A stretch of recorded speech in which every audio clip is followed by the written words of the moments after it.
8 बजे उदयपुर के बाहर की कोई जगह। 3 अगस्त वेंसडे। इस समय हेमंत की माँ को पुलिस स्टेशन में काफी दिक्कतें आ रही थी। वो तरुण के मर्डर के केस में प्राइम सस्पेक्ट थी और चाहे वो जितना भी एक्सप्लेन कर ले कि वो पूरी रात रस्तोगी मेंशन में थी, कोई भी उनकी बात पर विश्वास नहीं कर रहा था। दूसरी इरिटेट कर देने वाली बात तो ये थी कि रस्तोगी परिवार के वकील ने भी उनकी मदद करने से मना कर दिया था। इसीलिए उसे मजबूरन रायचंद परिवार के लॉयर को कांटेक्ट करना पड़ा, जो कि अभी भी उदयपुर में ही था और उनके पति की उन लोगों के खिलाफ केस फाइल करने में मदद कर रहा था जिन लोगों ने उनके अगेंस्ट वो न्यूज पब्लिश की थी। मैंने ऑलरेडी तुम्हें बताया ना, मैंने उसे नहीं मारा है, हेमंत की माँ ने गुस्से में आकर कहा। इसके बाद वो आगे कहने लगी, क्या मैं तुम्हें किसी खूनी की तरह लगती हूँ? उनकी ये बात सुनकर डिटेक्टिव उनकी तरफ एक पल के लिए घर कर देखने लगा। उनकी ये बात सुनकर डिटेक्टिव उनकी तरफ एक पल के लिए घूर कर देखने लगा और इसके बाद उसने एक फोल्डर के सारे कंटेंट हेमंत की माँ के सामने खोलकर रख दिए। मैं बिल्कुल निर्दोष हूँ, मैंने आपको बताया ना। ऐसा कहते हुए हेमंत की माँ उन सारी बातों को झुठलाने लगी जिसके बारे में डिटेक्टिव उस समय बात कर रहा था और उसने एक फोल्डर के अंदर रखी हुई सारी चीजें हेमंत की माँ के सामने रख दी।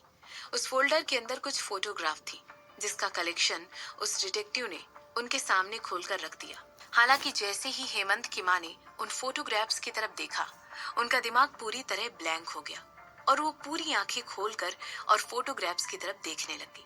ये आप थी मर्डर होने के कुछ घंटों पहले। देखिए इन फोटोग्राफ्स की तरफ, वो आपकी कार थी जो इस विला के अंदर गई। उस सीसीटीवी की डेट और टाइम की तरफ देखिए जो सड़क के उस पार लगा हुआ था। इन्वेस्टिगेट करते हुए आदमी ने कहा, वो मेरी कार नहीं थी, मेरी कार तो पूरे टाइम रस्तोगी परिवार के मेंशन की पार्किंग में खड़ी हुई थी, हेमंत की माँ ने चिल्लाते हुए कहा। मिसेस कपूर, आपकी कार रस्तोगी परिवार के मेंशन पर पूरी रात नहीं खड़ी थी और ना ही पूरी रात उस कार को वहां पर खड़े हुए किसी ने देखा था, डिटेक्टिव ने हेमंत की माँ की बात का जवाब देते हुए कहा। इसके बाद वो आगे कहने लगा, क्या आप हम लोगों को बेवकूफ समझती हैं? हमें उस वीडियो के बारे में सब कुछ पता है जिसमें आपका इन्वॉल्वमेंट साफ दिखाई दे रहा है। उसमें आपके हस्बैंड और विक्टिम भी हैं। आपके पास उसे मारने का मोटिव भी है और हमें आपके खिलाफ कुछ ऐसे सबूत भी मिले हैं जिसकी वजह से हमें क्लियरली पता चलता है कि वो आप और आपकी सिस्टर इन लॉ है जो इस जुर्म के लिए दोषी हैं। आई एम सॉरी, आपने अभी भी क्या कहा? हेमंत की माँ ने फिर से पूछा। मैंने कहा कि हमारे पास इतने सारे सबूत हैं जो ये प्रूफ करने के लिए काफी हैं कि वो आप दोनों ही थी जो इस जुर्म के लिए दोषी हैं, डिटेक्टिव ने अपनी बात का जवाब देते हुए कहा। कौन? महिमा? हेमंत की माँ ने पूछा। वो डिटेक्टिव उनकी तरफ घूर कर देखने लगा और उसने वो सारी फोटोग्राफ्स उस फोल्डर में वापस रख दी और आगे कहने लगा, हम फिंगरप्रिंट मैच के रिजल्ट का भी वेट कर रहे हैं। हमें उस घर के आसपास बहुत सारे फिंगरप्रिंट्स मिले हैं और मुझे इस बात का यकीन है कि उनमें से एक नायक तो आपका जरूर होगा। ये बात बिल्कुल इम्पॉसिबल है, हेमंत की माँ ने कहा। आखिर उन लोगों के फिंगरप्रिंट्स मर्डर सीन पर कैसे हो सकते थे? हेमंत की माँ को इस बात का यकीन था कि उसने तरुण को पिछले 2 हफ्तों से नहीं देखा था। इसके अलावा वो लोग हमेशा ऐसी जगहों पर ही मिलते थे जहां पर बहुत ज्यादा सिक्योरिटी होती थी। वो इस बात को लेकर 100% यकीन के साथ कह सकती थी कि ऐसे किसी भी घर में बोतल उनसे कभी मिली ही नहीं थी। मगर इस बात पर कौन विश्वास करने वाला था? सिमरन की आवाज अचानक उनके दिमाग के अंदर गूंजने लगी और यही बात सिमरन ने उन्हें तब बताई थी जब उसने उन्हें कुछ फोटोग्राफ्स और उनके पति के साथ उनकी सेक्सुअल एक्टिविटीज की कुछ छोटी क्लिप दिखाई थी।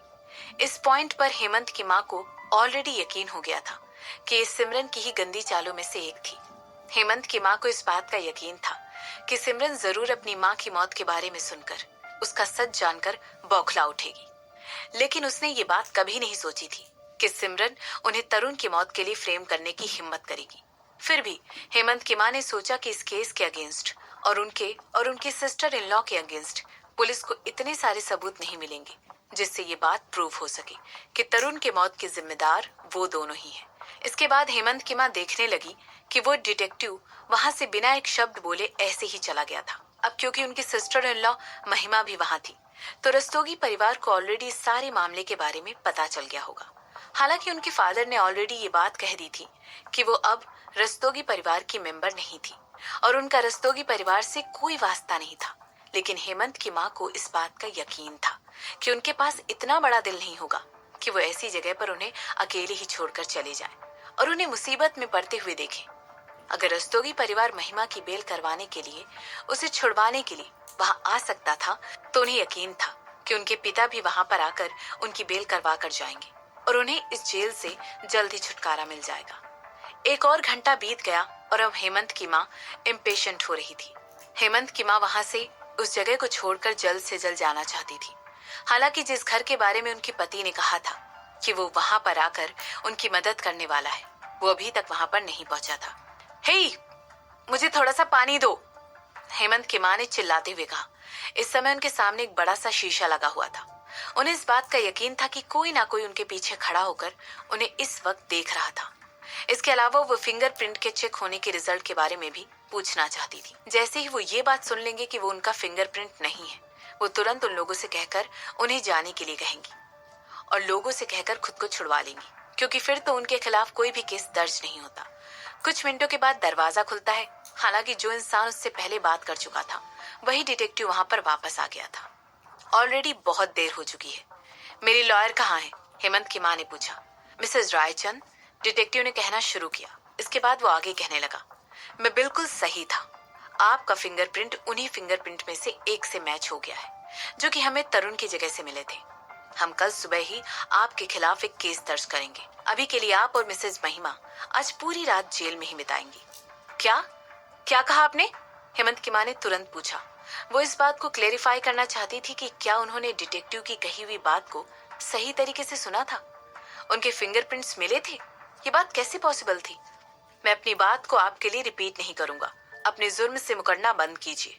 क्या आपको वाकई में लगा था कि इस बात के लिए आप अपनी फैमिली के नाम पर रिलाय कर सकती हैं और मर्डर करके भी बच सकते हैं, सिर्फ इसलिए क्योंकि आप रस्तोगी परिवार की एक सदस्य हैं? आप जैसे लोग ही इतने बड़े नाम का गलत फायदा उठाते हैं। एक मिनट, हेमंत की माँ ने अपने हाथ टेबल पर पटकते हुए अपनी सीट से उठते हुए कहा। इसके बाद वो आगे कहने लगी, तुम्हारी हिम्मत कैसे हुई मुझसे इस तरह की बात करने की? मैं पूरी तरह निर्दोष हूँ। मैंने किसी को नहीं मारा है। तुम मुझे यहाँ पर कैद करके नहीं रख सकते हो। ऐसा कहते हुए हेमंत की माँ ने एक कदम आगे बढ़ाया और आगे कहने लगी, मैं इस जगह को छोड़कर चली जाऊंगी। मेरे रास्ते से हट जाओ। मिसेस रायचंद, प्लीज हमें फोर्स मत करिए कि हम आपके खिलाफ जाकर किसी भी तरह की जबरदस्ती करें। डिटेक्टिव ने हेमंत की माँ को धमकाते हुए कहा। मैंने कहा ना, मेरे रास्ते से हट जाओ। तुम लोगों ने मुझे यहाँ पर कैद करके क्यों रखा हुआ है? तुम लोगों के पास यहाँ मुझे कैद करके रखने के लिए सबूत भी नहीं है। ये तो एक तरह का अब्यूज है और तुम अपनी अथॉरिटी का गलत इस्तेमाल कर रहे हो। क्या तुम्हें पता है कि तुम्हारे साथ क्या होगा जब मेरे पिता को इन सारी बातों के बारे में पता चलेगा? वो तुम्हें और तुम्हारी फैमिली को पूरी तरह बर्बाद कर देंगे। हेमंत की माँ ने गुस्से में उबलते हुए कहा। मिसेस रायचंद, क्या आप एक पुलिस ऑफिसर को धमकाने की कोशिश कर रही हैं? क्या आप ऐसा करके कानून को अपने हाथ में लेना चाहती हैं? ऐसा कहते हुए वो डिटेक्टिव भी गुस्से से तमतमा गया। ये कोई पहली बार नहीं था जब वो किसी ऐसे इंसान से बात कर रहा था जिसका बहुत अच्छा बैकग्राउंड था। हेमंत की माँ की धमकी सुनने के बाद डिटेक्टिव के पास कोई वजह नहीं थी कि वो वहां पर खड़े होकर डर से कांपने लगे। वो इस तरह के मुजरिमों से रोज डील करता था, इसीलिए उसके लिए हेमंत की माँ से डील करना भी कोई बड़ी बात नहीं थी। हालांकि उसे सरप्राइज करते हुए हेमंत की माँ ने उसकी बात का जवाब नहीं दिया, बल्कि उसे धक्का मार के आगे बढ़ गई। वो उस डिटेक्टिव के बगल से गुजरकर आगे बढ़ ही रही थी कि एक और आदमी उस रूम के अंदर आया और उसने उन्हें बाहर जाने से रोक दिया। मिस रस्तोगी, आप इस तरह एक पुलिस ऑफिसर पर अटैक करके यहाँ से कैसे जा सकती हैं?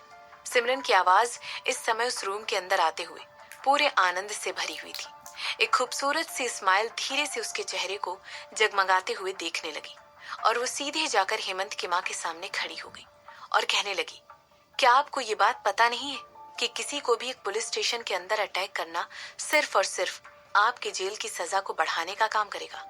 इतनी बेवकूफ तो नहीं लगती हैं आप।